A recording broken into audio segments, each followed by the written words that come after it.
இந்த ஜெபம் சொல்றப்போ பொதுவாகவே ஒரு நல்ல ஒரு பழக்கம் என்னன்னா, முதல்ல நன்றி சொல்லுங்க. என்ன தேவையா இருந்தாலும். எமர்ஜென்சி ஜெபம் வேற, அது வேற, அது விட்டுருங்க. எமர்ஜென்சி ஜெபம் ரொம்ப பயங்கரமான பிரச்சனை, இயேசுவே கதறோம், அது பரவாயில்ல. ஆபத்து நாள் என்னை நோக்கி கூப்பிடு, தேவன் சொல்றார், நான் உனக்கு பதில் அளிப்பேன். அது அதை சொல்ல. ஆனால் எமர்ஜென்சியில தான் ஜெபிக்கிறீங்கன்னா அதுவே பிரச்சனை தான். அப்போ ஜெப வாழ்க்கைன்னு ஒன்று இருக்குல்ல. பொதுவாக ஜெபிக்கிறப்போ எப்படி ஜெபிக்கணும்? ஃபஸ்ட்டு நம்ம விண்ணப்பங்களை ஏறெடுக்கிறதுக்கு முன்னால், ஆண்டவரே எனக்கு இது வேணும், அது வேணும், எனக்கு இது நடக்கணும், அது நடக்கணும், இதை செய்யும், அதை செய்யும் சொல்கிறதுக்கு முன்னால், ஆண்டவரே நீர் என்ன செய்திருக்கிறீர் என்பதை சொல்லி நன்றி சொல்ல வேண்டும். சும்மா பேருக்கு சொல்கிறது இல்லை, கொஞ்சம் அதை பற்றி கொஞ்சம் ஆழமாக யோசித்து பார்க்கணும். என்ன செஞ்சிருக்கிறார், ஒன்றுமே மனசுக்கு வரலையா? உங்களை இன்னைக்கு காலையில் எழுப்பி இருக்கிறார் இல்லையா?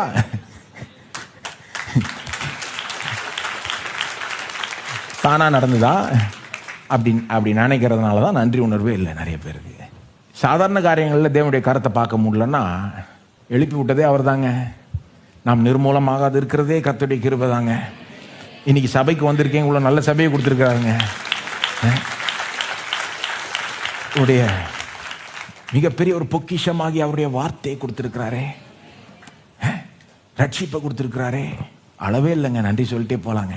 குடும்பம் இருக்கா உங்களுக்கு? மனைவி பிள்ளைகள் இருக்காங்களா? வேலைன்னு இருக்கா? ஒரு சம்பாத்தியம் இருக்கா? தாளந்துகள், திறமைகள் ஏதாவது இருக்காங்க உங்களுக்கு? ஒரு நன்மையாவது இருக்கா? நன்றி சொல்லுங்க. கொஞ்சம் கொஞ்சம் யோசித்து அதை நீங்கள் நன்றி சொல்லிட்டு அப்புறம் உங்கள் விண்ணப்பத்தை ஏறெடுக்கிறப்போ நீங்கள் ஏறெடுக்கிற விதமே வேற மாதிரி இருக்கும். ஆண்டவரே எனக்கு இது தேவைன்ற சொல்கிறப்பே வேற, அப்படி இவ்வளோ செஞ்சுட்டு எனக்கு இதையும் செய்ய மாட்டீரா அப்படின்னு தான் சொல்லுவீங்க. எதிர்காலத்தை குறித்த, வருங்காலத்தை குறித்த கவலை போய்விடும். அப்புறம் நீங்க மைண்டே ஃப்ரீ ஆயிடும்.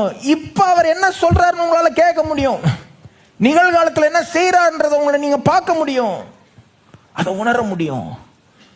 உங்களுக்காக பெரிய திட்டங்களை வச்சிருக்கிறார் தேவன், பெரிய எதிர்காலத்தை வச்சிருக்கிறார், திட்டத்தை போட்டு வச்சிருக்கிறாருங்க. நாம தான் சில நேரம் இந்த சின்ன இதுல மாட்டிக்கிட்டு இருக்கோம்.